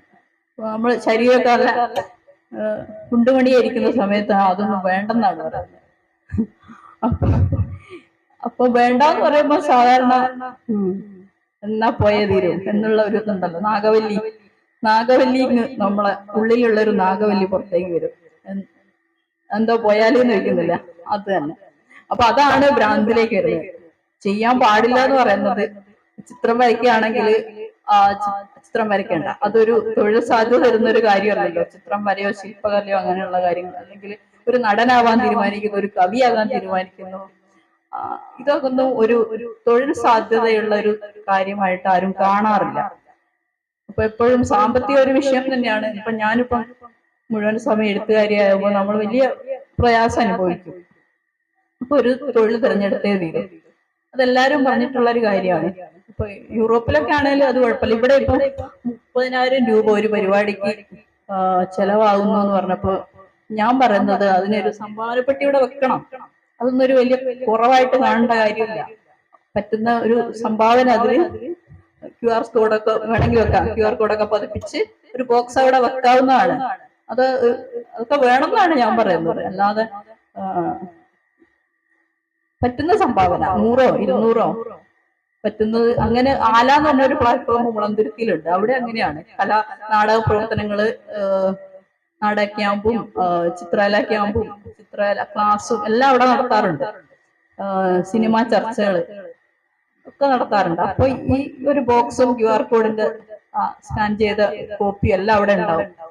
അപ്പൊ ഇതിനൊന്നും പറഞ്ഞു വന്നത് ഒരു ഭ്രാന്തിനെ കുറിച്ചാണ്. ഭ്രാന്ത് എന്ന് പറയുമ്പോ ഞാൻ കവിത എഴുതുമ്പോ എന്നോട് പറഞ്ഞത്, കവിത എന്റെ കസിനായിട്ടുള്ളൊരു ചേച്ചിയുണ്ട്. അപ്പൊ ചേച്ചി പറഞ്ഞ കവിത എഴുതിയാലേ കുടുംബം പോകട്ടോ, കുടുംബം ശരിയാവൂല. കുടുംബം പോട്ടെ, ഒന്നും എനിക്ക് വിഷയമല്ല, എനിക്ക് കവിതയാണ് പ്രധാനം. അപ്പൊ ഞാൻ കവിയായിട്ടുള്ള ഒരാളെ തന്നെ, കവിയും നിരൂപകനായിട്ടുള്ള ചിത്രകാരനൊക്കെ ആയിട്ടുള്ള ഒരാളെ അങ്ങ് കെട്ടി പ്രണയിക്കുന്നു, കെട്ടുന്നു. എന്നിട്ടും അവിടെയും എനിക്ക് സ്വസ്ഥതയില്ല. അപ്പൊ ഒരേ ടേസ്റ്റിലുള്ള ആൾക്കാർക്ക് ഒരുമിച്ച് ജീവിക്കാൻ പറ്റില്ലല്ലോ. അതൊരു ഘട്ടം കഴിയുമ്പോൾ ഞങ്ങൾ പിരിഞ്ഞു. ഞാൻ വീണ്ടും വീണ്ടും കല്യാണം കഴിക്കേണ്ടി വന്നു. അതും ഒരു എന്റെ ജീവചരിത്രവുമായി ബന്ധപ്പെട്ട എന്റെ ആത്മകഥനമായിട്ട് കൂട്ടാം അല്ലെങ്കിൽ. അപ്പം അപ്പൊ ഞാൻ രണ്ടാമത് വിവാഹം കഴിക്കാൻ ആഗ്രഹിച്ച സമയത്ത് ഞാൻ ആളിനോട് പറഞ്ഞതാണ്, എനിക്ക് സ്വാതന്ത്ര്യ ബോധം ഉള്ള ഒരു കൂട്ടത്തിലുള്ള ആളാണ് ഞാൻ, എഴുത്തുകാരിയാണെന്ന് പറഞ്ഞപ്പോ തന്നെ പുള്ളിക്കാരൻ നേരെ പോയിട്ട് എറണാകുളത്തുള്ള ദേശാഭിമാനി ബുക്ക് സ്റ്റാളിൽ പോകുന്നു, എന്റെ പുസ്തകം പഠിക്കുന്നു. ഞാൻ എഡിറ്റ് ചെയ്ത പുസ്തകവുമാണ് ചെങ്കൽച്ചൂളയിലെ എന്റെ ജീവിതം. ആ പുസ്തകം എഡിറ്റ് ചെയ്ത് ഞാനാണ്. ഇപ്പൊ ഭയങ്കര ശ്രദ്ധിക്കപ്പെട്ട ഒരു പുസ്തകമാണല്ലോ, ഹരിതകർമ്മസേന അംഗമായിട്ടുള്ള ധനജകുമാരിയുടെ ആത്മകഥ. അത് അതിന്റെ ഭാഷ എന്റേതാണ്. അവര് പറയുന്നു റെക്കോർഡ് ചെയ്തതാണ്, കുറെയൊക്കെ റെക്കോർഡ് ചെയ്തു, വളരെ കുറച്ച് അവര് പേപ്പറിൽ എഴുതിയിട്ടുള്ളൂ. അപ്പൊ അങ്ങനെ ആ പുസ്തകം എല്ലാം വാങ്ങിയിട്ടാണ് അപ്പൊ പുള്ളിക്ക് താല്പര്യമായി, എന്നെ കല്യാണം കഴിക്കണം അല്ലെങ്കിൽ ഒരുമിച്ച് ജീവിക്കാം എന്നുള്ള ഒരു തീരുമാനത്തിലേക്ക് എത്തുന്നത് അങ്ങനെയാണ്. അപ്പൊ ഈ പറഞ്ഞ പോലെ എനിക്ക് പരിപാടികളിൽ പങ്കെടുക്കാൻ പോകണം. ഈ പറഞ്ഞ പോലെ എനിക്ക് ആ സമയങ്ങളൊന്നുമില്ല. സമയം ഈ പറഞ്ഞ പോലെ ഒരു 8 മണിയാകുമ്പോഴേക്ക് അല്ലെ 6 മണിയാകുമ്പോൾ എത്തിയിരിക്കണം എന്നുള്ള ഓർഡറുകളൊന്നും ഞാൻ സ്വീകരിക്കുന്നതല്ല. അങ്ങനെയെല്ലാം പറഞ്ഞ് എന്റെ എഴുത്ത് ലോകത്ത് ഒരു സ്വാതന്ത്ര്യ ലോകം സ്വാഭാവികമായി അനുഭവിക്കാൻ പറ്റുന്ന ഒരു സ്വാതന്ത്ര്യ ലോകത്തേക്ക് എത്തുന്നത് അങ്ങനെയാണ്. അപ്പൊ കുടുംബം എന്ന് പറയുന്നത് ഒരിക്കലും ഇത്തരം എഴുത്തുകളെയൊന്നും സ്വാഗതം ചെയ്യണം എന്നില്ല. ഒരുപാട് ഫൈറ്റ് ചെയ്യേണ്ടി വന്നിട്ടുണ്ട് എനിക്ക്. അപ്പൊ അങ്ങനെ ചെയ്യേണ്ടി വന്നതുകൊണ്ട് പിന്നെ വരുന്നവർക്ക് വലിയ അത്രയും ഫൈറ്റ് ചെയ്യേണ്ടി വരില്ല. അതാണ് അതിന്റെ ഒരു കാര്യം. അപ്പൊ ഞാൻ എന്നിട്ട് പിന്നെ വരുന്ന തലമുറക്കാളോട് പറഞ്ഞിട്ട് കാര്യമില്ല. അങ്ങനെ ഞങ്ങൾ അനുഭവിച്ച അത്രയും പ്രശ്നങ്ങളൊന്നും അനുഭവിച്ചില്ല എന്ന് പറഞ്ഞിട്ട് അവരെ സംഘർഷപ്പെടുത്തേണ്ട കാര്യമൊന്നുമില്ല. അവർ കൂടുതൽ എഴുതും, അവർക്കും അവരുടേതായ സംഘർഷങ്ങൾ ഉണ്ടാവും. അപ്പൊ എല്ലാം പെട്ടെന്ന് സാധ്യമാവുന്ന ഒരു കാലമാണ്. ഇപ്പൊ ഫോൺ വേണമെന്ന് പറയുമ്പോഴേക്ക് എങ്ങനെയെങ്കിലും ഒരു ഫോൺ മേടിച്ച് വീട്ടുകാര് പഠിക്കുന്ന ഒരു കുട്ടിക്ക് കൊടുത്തിരിക്കും. അപ്പം ഫോണില്ലെങ്കിൽ അപ്പൊ ഇതാണ് വീട്ടുകാരും പറയുന്നത് ഞാൻ കേട്ടിട്ടുണ്ട്. ചേച്ചിമാരൊക്കെ ഇങ്ങനെ സംസാരിച്ചത് ഞാൻ കേട്ടതാണ്. അത് ഫോണില്ലെങ്കിൽ അവള് പ്രേമത്തിലൊക്കെ ഏർപ്പെട്ടിരിക്കും. ഫോൺ ഉണ്ടെങ്കിലും ഫോൺ ഇല്ലെങ്കിലും എന്നാ പിന്നെ ഫോൺ മേടിച്ചു കൊടുക്കാം. ഇപ്പൊ ക്ലാസ്സിലൊക്കെ എന്താ വെച്ചാൽ PDF ഒക്കെ ഇങ്ങനെ ഫോണിലാണ് ഇട്ട് കൊടുക്കുന്നത്, വാട്സപ്പിൽ ഇട്ട് കൊടുക്കുക. അപ്പൊ മറ്റുള്ള കുട്ടികളെ ആശ്രയിച്ച് പഠിക്കേണ്ട അവസ്ഥയൊക്കെ വരുമല്ലോ കുട്ടികൾക്ക്. അപ്പൊ ഫോണൊക്കെ മേടിച്ചു കൊടുക്കും, അല്ലാതെ പറ്റൂല. അപ്പൊ അത്തരം നമ്മളൊക്കെ ഫോൺ കാണുന്നതെന്ന് പറഞ്ഞാല് 2000-ന് ശേഷമാണ്. ലാൻഡ് ഫോൺ പോലും ഭയങ്കര കൈമാറിക്കൊണ്ടാണല്ലോ നമ്മളെ കയ്യിലേക്ക് വരിക. അപ്പൊ ഫോണ് വലിയ സൗകര്യമായിരുന്നു. കവിത എഴുതിയിടാൻ പോലും ആളുകള്, പ്രത്യേകിച്ച് സ്ത്രീകള്, സമയം കണ്ടെത്തുന്നത് ട്രെയിനിലിരുന്നോ ബസ്സിലിരുന്നോ ഓടുന്ന ഓട്ടത്തിലോ ഒക്കെ അവർക്ക് 2 വരി എഴുതിയിടാൻ പറ്റും. ഈ പറഞ്ഞ പോലെ ഉറക്കത്തിൽ വരുന്ന എഴുത്തുകളുണ്ടല്ലോ, അത് പിന്നെ ഉണർന്നാൽ പോയി നഷ്ടപ്പെടും. അങ്ങനെയുള്ള അനുഭവങ്ങൾ എനിക്കും ഉണ്ടായിട്ടുണ്ട്. അപ്പൊ നമ്മള് ലൈറ്റ് ഇട്ടിട്ട് നേരെ ഫോണ്, ഇപ്പൊ പേന പേപ്പറൊന്നും എടുക്കണ്ട, നേരെ ഫോണിൽ അത് കുറിച്ചിടുന്നു. എന്നിട്ട് പിന്നെ വീണ്ടും കിടന്നുറങ്ങാം, ഒരു വിഷയമില്ല. അപ്പൊ കുറച്ച് സൗകര്യമാണ് ഫോണ്. എങ്കിൽ തന്നെയും നമ്മൾ പഴയ ആളുകളെ, പഴയ ഭാവുകത്വത്തെയൊക്കെ നമ്മൾ പഠിച്ചുകൊണ്ടാണ് മുന്നോട്ട് പോവുക. പേടിപ്പിക്കുന്ന ബിംബങ്ങളൊക്കെയാണ് അയ്യപ്പന്റെയും ചുള്ളിക്കാടിന്റെ ഒക്കെ. ബാലേട്ടനൊക്കെ വലിയ സുഹൃത്താണ്. എങ്കിൽ തന്നെയും ബാലേട്ടനൊക്കെ പുതുകവികളെയൊക്കെ വളരെ സാഹൂതം ശ്രദ്ധിക്കുന്ന ഒരാളാണ്. എഴുത്തുകളെയൊക്കെ ശ്രദ്ധിക്കുകയും ഇഷ്ടപ്പെടുകയും ചെയ്യുന്ന ഒരാളാണ്. അപ്പൊ കുറച്ച് കവിതകളൂടെ പറയാനുണ്ട്. ഭ്രാന്തിനെ കുറിച്ചായിരുന്നു പറഞ്ഞത്. ഭ്രാന്ത് ഈ പറഞ്ഞ പോലെ വ്യവസ്ഥിതിയോടുകൂടി കലഹിക്കേണ്ടി വരുമ്പോൾ ഓരോരുത്തരും മനഃപൂർവ്വം ഭ്രാന്തിലേക്ക് പോകുന്നതല്ല, ഉന്മാദത്തിലേക്ക് പോകുന്നതല്ല, അവരെ അങ്ങനെ ഒരു അവസ്ഥയിലേക്ക് എത്തിക്കുന്നതാണ്. അതേസമയം എല്ലാ സൗകര്യങ്ങളുള്ള ഒരാൾക്ക് പോലും ഉന്മാദം വരാം. അതാണ് അതിന്റെ ഒരു വൈരുദ്ധ്യം. എനിക്കൊരു എഴുത്തുമുറിയുണ്ട്, എനിക്കൊരു സിസ്റ്റം ഉണ്ട്, ഒരു ഫോണുണ്ട്, ചെറിയൊരു ലൈബ്രറി ഉണ്ട്. എങ്കിൽ തന്നെയും അവിടെയും എനിക്ക് പ്രശ്നങ്ങൾ വരാം, ഉന്മാദം വരാം, ഭ്രാന്ത് വരാം. സർഗാത്മകമായ വ്യവഹാരങ്ങൾക്ക് പ്രശ്നങ്ങളും സംഘർഷങ്ങളൊക്കെ അനുഭവിക്കാം. അതാണ് ഇതിന്റെ ഒരു എന്താ പറയാ ഒരവസ്ഥ എന്ന് പറയുന്നത്. ഇതിൽ നിന്നൊക്കെ വ്യത്യസ്തമായിട്ടുള്ള ഒരു കവിത, രാമായണം എന്നൊരു കവിത, ധന്യ വേങ്ങച്ചേരിയുടെ. മാവിലാൻ ഭാഷയിലാണ് ഈ കവിത, മാവിലാൻ തുളു. അവരെന്നോട് രാമായണത്തെ കുറിച്ചും രാമനെ കുറിച്ചും ചോദിച്ചു. എനിക്ക് രാമായണവും അതിലെ രാമനെ കുറിച്ചും ഒന്നും അറിയില്ല. എനിക്ക് അറിയാമായിരുന്നത് കാട് വെട്ടി പുനം വിതച്ച് തോട്ടിലെ മാളത്തിൽ കൈയിട്ട് ഞണ്ട് പിടിച്ച 8 അടി ദൂരത്തിൽ നിന്നിട്ടും നിർത്താതെ കല്ലേറ് വാങ്ങിയ കണ്ടത്തിൽ നിന്നും തവള കരഞ്ഞിട്ടും മണ്ണിട്ട കരഞ്ഞു മണ്ണിലേക്ക് പോയിട്ടും കര കയറാതെ നാട്ടി നട്ടു കാട്ടുപാട്ട് പാടുന്ന എന്റെ കറുത്ത രാമന്മാരെയാണ്. അവരെ കുറിച്ച് ആരും ഒന്നും എവിടെയും എഴുതിയില്ല. അവർക്ക് വേണ്ടി അമ്പലവും പൂജയും പണിതില്ല. ആദിവാസികളെ സംബന്ധിച്ചിടത്തോളം, അല്ലെങ്കിൽ ദളിത് വിഭാഗങ്ങളെ സംബന്ധിച്ചിടത്തോളം അങ്ങനെയും പറയാം, രാമായണം എന്ന് പറയുന്നത് അവരെ ബാധിക്കുന്ന ഒരു ഗ്രന്ഥമല്ല എന്നുള്ളതാണ്. അത് എഴുതിയിരിക്കുന്നത് വാൽമീകിയാണ്, ദളിത് വിഭാഗത്തിലുള്ള ഒരാളാണ്, കീഴാള വിഭാഗത്തിലുള്ള ഒരാളാണെന്ന് പറയുന്നതിൽ കൂടി അത്രത്തോളം ആ ഒരു ജനതയുടെ അനുഭവങ്ങളെ അല്ലെങ്കിൽ അത്തരം ഒരു പരിസരത്തെ അഡ്രസ് ചെയ്യുന്നില്ല എന്നുള്ളതാണ് രാമായണം എന്ന കവിത വായിക്കുമ്പോൾ നമുക്ക് മനസ്സിലാകുന്നത്. രാമായണം എന്നൊക്കെ പറയുമ്പോൾ രാമായണം വായിച്ച ഒരു അനുഭവം അവരുടെ വീട്ടിലില്ല, ആദിവാസി വീടുകളിലുള്ള ദളിത് വിഭാഗങ്ങളുടെ വീടുകളിൽ കാണണമെന്നില്ല, വളരെ അപൂർവം വീടുകളിൽ കാണാം എന്നല്ലാതെ. അപ്പൊ ഈ ഒരു കവിത അത്തരത്തില് നമ്മള് ഞെട്ടിച്ചളയുന്നുണ്ട്. രാമായണം, കറുത്ത രാമന്മാരെ കുറിച്ചാണ് ധന്യക്ക് പറയാനുള്ളത്.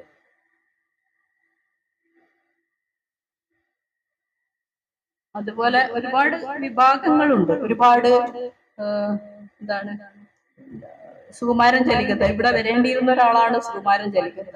ഒൻറ്റ എന്നൊരു കവിത, അപ്പൊ സുകുമാരന്റെ റാവുള ഭാഷയിലുള്ള ഒരു കവിത ഞാൻ വായിക്കാം.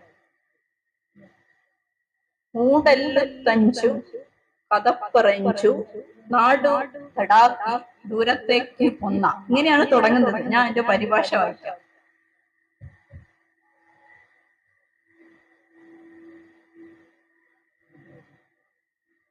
പരിഭാഷ ഒന്ന് എന്നാണ്, ഒൻറ്റാന്ന് പറഞ്ഞാൽ ഒന്ന് എന്നാണ് അർത്ഥം. മൂടൽ മഞ്ഞുകൾ കഥകൾ പറഞ്ഞ് നാടുകൾ തേടി ദൂരേക്ക് പോയി.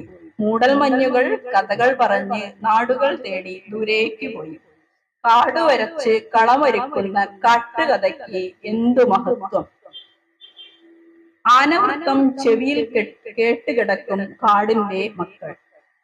ഉറങ്ങാതെ കാവൽ കഥകൾ വിളമ്പുന്ന ഏറുമാടത്തിൽ തുടിതാളം കൊട്ടുന്ന കാട്ടുപേയി കാവലായി കിടപ്പുണ്ട്. ആനച്ചൂര് മേലാകെ പിടിക്കുമ്പോൾ പറയാതെ ആരോ വിറയ്ക്കാതെ തെയ്യം കെട്ടുന്നു പാടുന്നു. ജീവിതം മണ്ണിന്റെ നിറമാണ്, വിളയുന്നു പൊന്നിൻ വെളിച്ചം. അരവയർ നിറയ്ക്കുവാൻ ഓടുന്ന മനുഷ്യനും വണ്ണമൊത്ത വലിയ വീട് നിറയ്ക്കാനോടും ആനയ്ക്കും ഒരേ വിശപ്പ്.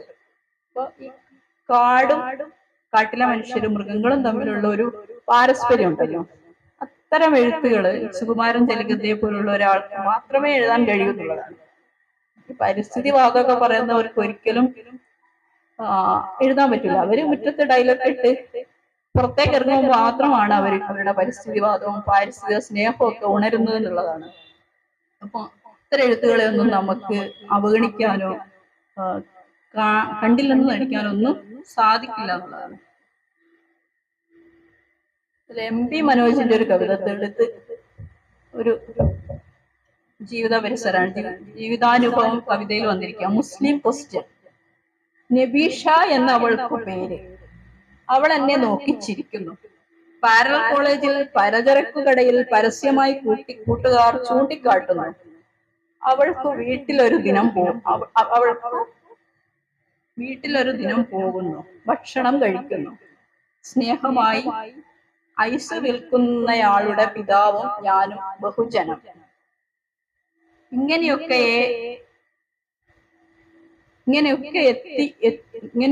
എടുത്തിട്ടും കല്യാണം കഴിക്കാൻ എത്ര പരിചയമായിട്ടും ഞാൻ എൻ്റെ വഴി അവൾക്ക് അവളുടെ വഴി. ഒരു നല്ല പരിചയമാണ്, സൗഹൃദമാണ്. പക്ഷെ ഒരു ഘട്ടം എത്തുമ്പോൾ അവൾക്ക് അവളുടെ വഴി, എനിക്ക് എന്റെ വഴി എന്ന് കവി തീരുമാനിക്കുകയാണ്. ഇടയിൽ ഒരിടത്തും കണ്ടില്ല പിന്നീട് അവര് തമ്മിൽ കാണുന്നില്ല. നിങ്ങൾ അറിയുന്ന മുസ്ലിം എന്ന ഒരു ലേഖന മത്സരം വിദ്യാർത്ഥികൾക്കായി പരസ്യത്തിൽ കണ്ടു. മുസ്ലിങ്ങളല്ലാത്തവർക്കായി. നിന്നെ വെച്ച് അത് എഴുതിയാലോ, അതായത് നബീഷയെ കുറിച്ച് നിന്നെ വെച്ച് അത് എഴുതിയാലോ എന്ന് ഓർത്തു. ഓ വേണ്ട എന്ന് കരുതി. ഇത്രയേ ഉള്ളൂ വേണ്ട. നബീഷയായിട്ട് സൗഹൃദമുണ്ട്, ഒരേ കോളേജില് പഠിക്കുന്നു. പക്ഷെ എന്താണ്, ഒരു ഘട്ടത്തി മുസ്ലിം വിഷയമായിട്ട് ഒരു കവിത എഴുതാൻ പറഞ്ഞപ്പോ അത് വേണ്ട എന്ന് കരുതുന്നു. അപ്പൊ അവിടെ ഒരു കാര്യം, മുസ്ലിം സഹോദരിയൊക്കെ പറയുമെങ്കിൽ പോലും അവിടെ ഒരു അകലം ഉണ്ട് എന്നുള്ള ഒരു കാര്യം, അതൊരു യാഥാർത്ഥ്യത്തെ, ബഹുജനം എന്നൊക്കെ പറയുമെങ്കിൽ തന്നെ ആ ഒരു യാഥാർത്ഥ്യത്തെയാണ് ഈ കവിത അഡ്രസ് ചെയ്യുന്നത്. ഏറ്റവും പുതിയൊരു കവിയാണ് ദുർഗാ പ്രസാദ് എന്ന് എനിക്കറിയായിരിക്കും. ചെങ്ങന്നൂരാണ് വീട്. ദുർഗാ പ്രസാദിന്റെ ഒരു കവിതയുണ്ട്, നേർച്ച എന്ന കവിത. അത് ഭയങ്കര നമുക്ക് ഫീൽ ചെയ്യുന്ന ഒരു കവിത. ഭയങ്കര വേറൊരു തരം കാഴ്ചയാണ് നമുക്ക് ആ കവിത കൊണ്ടുവരുന്നത്. മഞ്ഞ നിറമുള്ള ഞായറാഴ്ച, കുറ്റം വിരിച്ചിട്ട ചിക്കുപായ, വെയിലിലലഞ്ഞു വിയർത്തൊലിച്ച്, വിറയുള്ള കയ്യാൽ നരചൊറിഞ്ഞ്, പലവട്ടം തയ്ച്ച ചെരുപ്പുമിട്ട് പതിവില്ലാതെത്തുന്നു ജോണിച്ചായൻ. വേളാങ്കണ്ണിക്കാണ്ടു തോറുമുള്ള പോക്കിന് നേർച്ചയ്ക്കു വേണ്ടി ഓരോ വീടും കയറി തളർന്നു. ദാഹം തീരാതിനിച്ചോ ചോടിനാവതില്ല. ദാഹം തീരാതെ ഇനി ഒരു ചോട് മുന്നോട്ട് പോകാനാവില്ല എന്നുള്ള അവസ്ഥയിലാണ് ജോണിച്ചായൻ. മൊന്തയിൽ നീട്ടിയ കഞ്ഞിവെള്ളം തൊണ്ടയും കൊന്തയും തൊട്ടിറങ്ങി, ചില്ലറ വാങ്ങി മുഷിഞ്ഞ മുണ്ടിൽ കോന്തല പൊക്കി മുഖം തുടച്ചു, ഒരുവേരൻ പൂത്ത പറമ്പിറങ്ങി, ഒരുവെയിലിനറ്റം തിരഞ്ഞു നീങ്ങി, കിട്ടിയ നേർച്ച എണ്ണാതൊരുങ്ങി പത്തനംതിട്ടയ്ക്ക് വണ്ടി കയറി.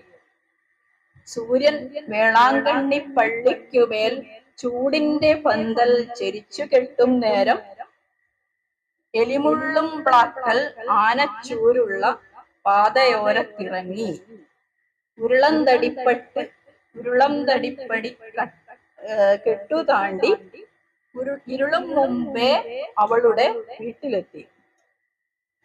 പത്രക്കടലാസാൽ നോട്ട്ബുക്കിൻ ചട്ട പൊതിയുന്നുണ്ട് ഉണ്ണി ഈശോ. വീട്ടിലെത്തിയപ്പോ വേറൊരു ചിത്രമാണ്. പത്രക്കടലാസാല് നോട്ട്ബുക്കിന്റെ ചട്ട പൊതിയാണ് ഉണ്ണി ഈശോ. കുറ്റിയടുപ്പിനടുത്തിരിപ്പൂ കെട്ടിയോനുപേക്ഷിച്ചു പോയ മേരി. അപ്പൊ അവിടെ ഒരു ഭർത്താവില്ലാത്ത സ്ത്രീ കൂടിയുണ്ട്. നേർച്ചപ്പണത്തിൻ പൊതി തുറന്ന് നേടിയതെല്ലാം നിലത്ത് വെച്ച് പോക്കറ്റിൽ ഉച്ചയ്ക്കു വാങ്ങിയിട്ട പോപ്പിൻസ് കുട്ടിക്കു നേരെ നീട്ടി, ഭിത്തിയിൽ ഒട്ടിച്ച കന്യാമേരി ചിത്രത്തിൻ മുന്നിൽ തിരിതെളിച്ച് മുട്ടുകുത്തുമ്പോൾ മുറിക്കകത്തെത്തുന്ന കാറ്റിൽ കടൽ തണുപ്പ്. അപ്പൊ ഒരുപാട് ചിത്രങ്ങളാണ് അവിടെ വരുന്നത്. കുട്ടിയുണ്ട്, പോപ്പിൻസ് മിഠായി ഉണ്ട്, ഭർത്താവ് കെട്ടിയവനെ ഉപേക്ഷിച്ച മേരി ഉണ്ട്. അപ്പൊ അവരുടെ ദാരിദ്ര്യാവസ്ഥകളും പൊട്ടിയ ചെരുപ്പുണ്ട്. അപ്പൊ ഇതൊക്കെ ഇങ്ങനെ ഒരു ഇൻസ്റ്റലേഷൻ പോലെ കവിതയിൽ വെക്കുക മാത്രമാണ് ചെയ്യുന്നത്. ഇത് കുറച്ച് നന്നായിട്ട് ചൊല്ലി അവതരിപ്പിക്കേണ്ട ഒരു കവിത. അപ്പൊ ഞാൻ ഈ ചൊല്ലി ശീലമുള്ള ഒരാളല്ല, അതുകൊണ്ടാണ് അങ്ങനെ ശരിയാവാതിരുന്നത് കേട്ടോ. പിന്നെ ഒരു കവിത എന്ന് പറയുന്നത്, എനിക്ക് കമലാദാസിന്റെ ഒരു കവിത പരിഭാഷ ഇവിടെ ചൊല്ലണം തോന്നുന്നു. അതുപോലെ ഉന്മാദാവസ്ഥകളൊക്കെ കാര്യം പ്രിവിലേജൊക്കെ ഉള്ള ഒരു സ്ത്രീയാണ് കമലാദാസ്, മാധവിക്കുട്ടി. എങ്കിൽ തന്നെ അവര് അസ്വസ്ഥയായിരുന്നു. അവര് ഒരു മരിക്കുന്ന കാലം വരെ, അവര് അവസാന കാലത്ത് ഒരു കവിതയാണ് അഗ്നിപർവ്വതം. മിക്കപ്പോഴും കവിതയാണെന്ന് തിരിച്ചറിയപ്പെടാതെ നീ കുത്തിക്കുറിക്കുന്നത് ലോകത്തെ ആശ്ലേഷിക്കുന്നു. പദ്യരചനയുടെ പൂതലിച്ച നിയമങ്ങൾ ശ്രദ്ധിക്കാതെ എഴുതിക്കൊണ്ടേയിരിക്കൂ. പദ്യ നിയമങ്ങളുടെ പൂതലിച്ച നിയമങ്ങളൊന്നും ആരും പാലിക്കേണ്ടതില്ലെന്നാണ് കമല സുരയ്യ പറയുന്നത്. ഏറ്റവും പുരാതനമായ ഉറവകളിൽ നിന്ന് കോരിയെടുക്കണം. ഏറ്റവും പുരാതനമായ ഉറവുകളിൽ നിന്ന് കോരിയെടുക്കണം. കോരിയെടുത്തുകൊണ്ടേയിരിക്കണം. വെള്ളം തവിട്ടു നിറമാകും വരെ. അടിമണ്ണിന്റെ തവിട്ടു നിറം, ഊറലിന്റെ തവിട്ടു നിറം, പരിശോധനയ്ക്ക് അയക്കുന്ന സിറിഞ്ചുകളിൽ കട്ടിയാവുന്ന ചോരയുടെ തവിട്ടു നിറം. ഭൂഖണ്ഡങ്ങൾ അവയുടെ പാലങ്ങൾ വലിച്ചു മാറ്റുന്നു.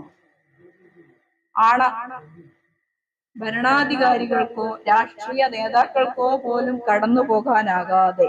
എന്നാൽ അവ നിന്റെ വരവിനായി കാത്തിരിക്കുന്നു. ശരത്കാലത്തെ ഇളങ്കാറ്റിൽ മഞ്ഞയില വന്നു വീഴുന്നതിനേക്കാൾ മൃദുവായി വീഴുന്ന നിന്റെ നഗ്നമായ കാലടികളെ, പൂക്കൾക്കിടയിലെ വണ്ടിൻ ചിറകടി പോലുള്ള നിന്റെ ഉച്ഛ്വാസത്തെ, മാരകമായ ഏതോ വിഷമാണെന്ന പോലെ നീ തേൻ വിളമ്പുന്നു. മാരകമായ ഏതോ വിഷമാണെന്ന പോലെ നീ തേൻ വിളമ്പുന്നു.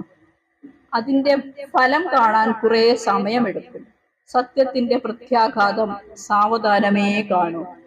അത് ജ്വരബാധിതമായ ഒരു അഗ്നിപർവ്വതത്തിന്റെ വിദൂരമായ മുരൾച്ചയാണ്. അഗ്നിപർവ്വതം അതിൽ പറയുന്നുണ്ട്. അപ്പൊ ഇതില് ഉന്മാദവും ഈ പറഞ്ഞ പോലെ എല്ലാം ഉണ്ട്. അവരുടെ ഒരു കാത്തിരിപ്പും എന്താ പ്രണയം അവസാന കാലത്ത് പോലും അവരാഗ്രഹിച്ച ഒരു പ്രണയം കിട്ടിയില്ല എന്നുള്ളതിന്റെ സൂചനയൊക്കെ ഈ കവിതയിൽ ഉണ്ട്. ഒരു കവിതയുടെ ഒരു പരിഭാഷയും കൂടെ ഞാൻ വായിക്കാം. സം പീപ്പിൾ ലൈക്ക് പോയട്രി എന്ന വിസ്ലാവ സിംബോസ്കയുടെ. ചിലർക്ക് കവിത ഇഷ്ടമാണ്. വി രവികുമാറാണ് ഈ കവിത പരിഭാഷപ്പെടുത്തിയത്. ചിലർക്ക് എല്ലാവരും എന്നല്ലല്ലോ ഇതിനർത്ഥം. എല്ലാവരും എന്നല്ലല്ലോ അതിനർത്ഥം. അവരിൽ തന്നെ ഭൂരിപക്ഷവുമില്ല, ഒരു ന്യൂനപക്ഷം മാത്രം. സ്കൂളുകൾ നാം കണക്കിലെടുക്കുന്നില്ല. ഒരു സ്കൂള് നമ്മൾ കണക്കിലെടുക്കേണ്ട. ഈ കവിതയുടെ സ്കൂളുകൾ, പലരുടെയും സ്കൂളുകളെ പറ്റി പറയും. പി രാമന്റെ സ്കൂളുണ്ട്, എസ് ജോസഫിന്റെ സ്കൂളുണ്ട് എന്നൊക്കെ പറയും. അപ്പൊ സ്ത്രീകൾക്ക് എവിടെയാണ് സ്കൂള്? സ്ത്രീകൾക്ക് ചിലപ്പോ കമലഹാസ്, സുഗതകുമാരി അങ്ങനെ ഉണ്ടാവാം. പക്ഷെ അതിനെപ്പറ്റി അത്ര വലിയ സൂചനകളൊന്നും, അതിന് പറച്ചിലുകളില്ല. അപ്പൊ സ്കൂളുകളെ കണക്കിലെടുക്കുന്നില്ല. അവിടെ കവിത ഇഷ്ടപ്പെടാതെ പറ്റില്ലല്ലോ. കവികളെയും ഒഴിവാക്കാം. ഒടുവിൽ കഷ്ടിച്ച് 1000-ൽ 2 പേരെങ്കിലും ഉണ്ടായാലേ. 1000-ൽ 2 പേരുണ്ടെങ്കിലായി. ഇഷ്ടമാണ്. ഇഷ്ടപ്പെടുക എന്ന് പറഞ്ഞാൽ നിങ്ങൾക്ക് ചിക്കൻ നൂഡിൽസ് സൂപ്പ് ഇഷ്ടമായിരിക്കും. അഭിനന്ദനങ്ങളും. കവിത വായിക്കുമ്പോൾ കുറച്ച് അഭിനന്ദനങ്ങളൊക്കെ കേട്ടാൽ നമുക്കൊരു സമാധാനമുണ്ട്, ഒരു കോൺഫിഡൻസ് ഉണ്ട്. ശരിയല്ലേ? നീല നിറവും ഇഷ്ടമായിരിക്കും. നിങ്ങളുടെ പഴയ തൂവാല ഇഷ്ടമായിരിക്കും. ചെറിയ ചെറിയ കാര്യങ്ങളൊക്കെ ആയിരിക്കും ഈ കവികൾക്കൊക്കെ ഇഷ്ടം. എന്നെ സംബന്ധിച്ച് ചെറിയ പെട്ടിക്കടകളൊക്കെ ഭയങ്കര ഇഷ്ടമാണ്. അങ്ങനെ ചില ഇഷ്ടങ്ങളുണ്ട്. തോടുകൾ ഇഷ്ടം, അങ്ങനെ ആകാശത്തിന്റെ നീല ഇഷ്ടം. ആകാശത്തിന്റെ നീലയാണ് ഞാൻ ഭയങ്കര ഹാപ്പി ആയിരിക്കും. നമ്മളൊരു നല്ലൊരു മൂഡിലേക്ക് അത് കൊണ്ടുപോകും. അപ്പൊ അങ്ങനെയൊക്കെ പല ഇഷ്ടങ്ങളാണ്. കവികള് ഭയങ്കര ഞങ്ങളൊക്കെ കൂടിയിരിക്കുമ്പോൾ പലതരം സംസാരങ്ങൾ വരാറുണ്ട്. ഈ ഉന്മാദത്തിന്റെയും പിന്നെ പല ഡിപ്രഷൻ അവസ്ഥകളിലൂടെ കടന്നു പോകുന്നതും എല്ലാം ഇങ്ങനെ സംസാരത്തിൽ വരും.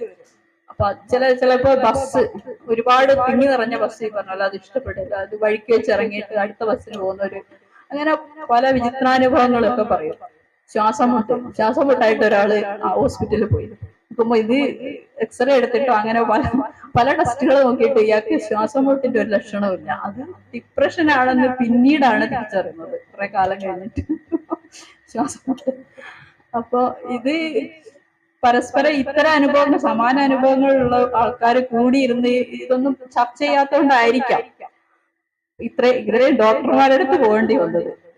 അതേസമയം ഇങ്ങനെ ഒരു കൂട്ടായ്മയിലൂടെ ഇന്ന് അനുഭവങ്ങളൊക്കെ എനിക്കുണ്ട് എന്ന് പറയുമ്പോ ഇത് ഇന്നാണ് എന്ന് പറയാൻ എപ്പോഴും ഒരു സൗഹൃദം ആവശ്യമാണ്. കവികൾക്കാണെങ്കിലും സമാന അനുഭവങ്ങളുണ്ട്, ഒരേ വേവ് ലെങ്തിലുള്ള ആൾക്കാരെന്ന് പറയുമല്ലോ.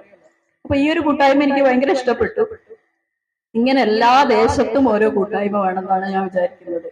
അപ്പൊ ഒരു ലോകം കുറച്ചുകൂടി തുറവികളിലേക്ക് പോവുക. അതിപ്പോ കോഴിക്കോട് ജനിച്ച് ഒരാള് ഞാൻ ഇവിടെ എത്തിപ്പെടാൻ ഇവിടെ എന്നെ ഇണക്കി ചേർക്കുന്ന ഒരു ഘടകം എന്ന് പറയുന്നത് കവിത മാത്രമാണ്. കവിത എഴുത്ത് മാത്രമാണ്. അപ്പം ഇതാണ് സോമൻ കവിത നമ്മൾ കിട്ടി, നമ്മളിലേക്ക് എത്തിച്ചേരുകയാണ്, നമ്മൾ ചർച്ച ചെയ്യപ്പെടുകയാണ്. അപ്പൊ ഇന്ന നാട്ടിലെ ആളാണല്ലോ എന്ന് പറയാതെ എന്നോട് പലരും ഇവിടെ ചോദിച്ചു, പല കവികളുടെയും പേരുകള്. വീരാൻകുട്ടി മാഷിന്റെ നാട്ടിലാണ് ഞാൻ. അങ്ങനെ ലോകം എനിക്ക് സാഹോദര്യം തന്നു, ഒരുപാട് സുഹൃത്തുക്കളെ തന്നു. നിരൂത തന്നെ എഴുതുന്നുണ്ടല്ലോ. അപ്പൊ അങ്ങനെ ഇത്തരം കൂട്ടായ്മകളെ ഞാൻ വളരെ ഇഷ്ടപ്പെടുകയാണ്. അപ്പം കവിത മുഴുവൻ വായിച്ചില്ലല്ലേ, അഭിനന്ദനങ്ങൾ ഇഷ്ടപ്പെടും. അപ്പൊ പഴയ സാധനങ്ങൾ ഇഷ്ടപ്പെടും. പഴയ തൂവാല ഇഷ്ടമായിരിക്കും, സ്വന്തം വഴിക്ക് പോകുന്നത് ഇഷ്ടമായിരിക്കും. അത് ശരിയാണ്, അങ്ങനെയുണ്ട്. മറ്റുള്ളവർ ഇന്ന വഴിക്ക് പൊയ്ക്കോ, മറ്റുള്ളവരുടെ ഉപദേശങ്ങളൊന്നും ചിലപ്പം ഇന്ന രീതിയിൽ എഴുതിക്കോ എന്ന് പറയുന്നതൊന്നും കവികൾക്ക് ഇഷ്ടമായി എന്ന് വരില്ല. അവർ അവരുടേതായ ഇഷ്ടങ്ങളിൽ മാത്രമേ ഉറച്ചു നിൽക്കൂ എന്നുള്ളതാണ്. അതും നല്ലൊരു രീതിയാണ്. ഒരു സ്റ്റൈൽ, സ്വന്തം സ്റ്റൈല് രൂപീകരിക്കുക എന്ന് പറയുന്നത് അത് വളരെ എളുപ്പമല്ല എന്നുള്ളതാണ് വേറൊരു കാര്യം. നമ്മളിപ്പോ എഴുതി എഴുതി എഴുതി തന്നെയാണ് അതിന് അങ്ങനെ ഒരു കവിത മാത്രം വായിച്ചിട്ട് ഇന്ന ആളിന്റെ കവിതയാണെന്ന് നമുക്ക് തോന്നണമെങ്കിൽ അതിന് ഒരുപാട് വർക്ക് ചെയ്യണം, അത് കഠിനാധ്വാനം തന്നെ വേണം എന്നുള്ളതാണ്. വളർത്തുനായയെ ഓമനിക്കുന്നത് ഇഷ്ടമായിരിക്കും, അങ്ങനെയുണ്ട്. എനിക്കൊക്കെ എന്ന് പറഞ്ഞാൽ കാക്കകളെയാണ് ഇഷ്ടം. കാക്കകൾക്ക് ഒരു നേരം ഭക്ഷണം കൊടുക്കാനൊക്കെ ഭയങ്കര ഇഷ്ടം. എല്ലാ ദിവസവും നിത്യബലിയിടുക എന്ന് പറയുമല്ലോ, ഇതിനൊക്കെ നിത്യബലിയുടെ അനുഭവം എന്റെ ചെറുപ്പകാലത്ത് ഉള്ളത് കൊണ്ട് കൂടിയാണ് കേട്ടോ. ചെറുപ്പത്തിൽ ഇങ്ങനെ ഇലത്തുമ്പിൽ ഇങ്ങനെ രണ്ടുള്ള ചോറ് വെക്കുമായിരുന്നു. അങ്ങനെ ഒരു അനുഭവം ഉള്ളത് കൊണ്ടാണ് ഞാൻ ഇപ്പോഴും ഉച്ചയാകുമ്പോൾ കാക്കയുടെ സൗണ്ട് വെക്കുമ്പോൾ നമുക്കൊരു രണ്ടുള്ള ചോറ് അവിടെ മതിലിന്റെ അടുത്തോ അല്ലെങ്കിൽ എവിടെയെങ്കിലും ഒരു ഇലത്തുമ്പിൽ വെച്ച് കൊടുക്കണം എന്നുള്ളൊരു തോന്നലുണ്ടാവുന്നുണ്ട്. അപ്പൊ വിചിത്രമായ ആഗ്രഹങ്ങളും അനുഭവങ്ങളും. ചിലപ്പോ ആള് യുക്തിവാദിയായിരിക്കും, അമ്പലത്തില് പടിക്കെട്ട് പോലും അല്ലെ പള്ളിയിലോ അമ്പലത്തിലോ ഒന്നും പോവാത്ത ആളായിരിക്കും, പക്ഷെ വിചിത്രമായ സ്വഭാവങ്ങളൊക്കെ കവികള് പ്രകടിപ്പിച്ചെന്ന് വരും. കവിത എന്താണ് പക്ഷേ ഈ കവിത എന്ന സംഗതി? ഈ ചോദ്യം ആദ്യം ഉന്നയിക്കപ്പെട്ടതിൽ പിന്നെ ഉറപ്പില്ലാത്ത ഉത്തരങ്ങൾ ഒന്നിലധികം ഉണ്ടായിരുന്നു. ഉറപ്പില്ല, ചോദ്യം ചോദിക്കുന്നു പക്ഷെ ഉത്തരങ്ങൾക്ക് ഉറപ്പില്ല. യാതൊന്നും എനിക്കറിയില്ല, പക്ഷെ ഞാനതിൽ മുറുകെ പിടിച്ചിരിക്കുന്നു. മുറുകെ പിടിച്ചു നിൽക്കുന്നു,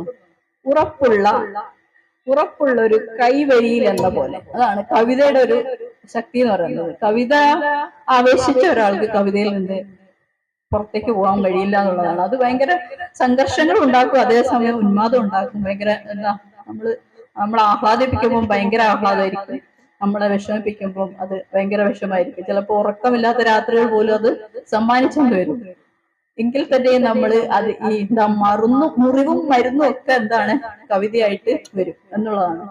അപ്പൊ നമ്മൾ ആ വൃത്തത്തിലേക്ക് വരും. നമുക്ക് വലിയ ആകാശങ്ങളൊക്കെ തുറന്നു വരുന്നെങ്കിൽ തന്നെ ഈ കവിതയുടെ വൃത്തത്തിൽ തന്നെ നമ്മൾ കറങ്ങിക്കൊണ്ടിരിക്കും എന്നുള്ളതാണ്. അപ്പൊ എന്തെങ്കിലുമൊക്കെ നിങ്ങൾക്ക് ചോദിക്കാനുണ്ടെങ്കിലും പറയാമല്ലോ. ഞാനിങ്ങനെ ഒറ്റയ്ക്ക് പറയുന്ന ഒരു സുഖമില്ല. എന്തെങ്കിലും ചോദിക്കാനുണ്ടെങ്കിൽ ചോദിച്ചു. ആണോ?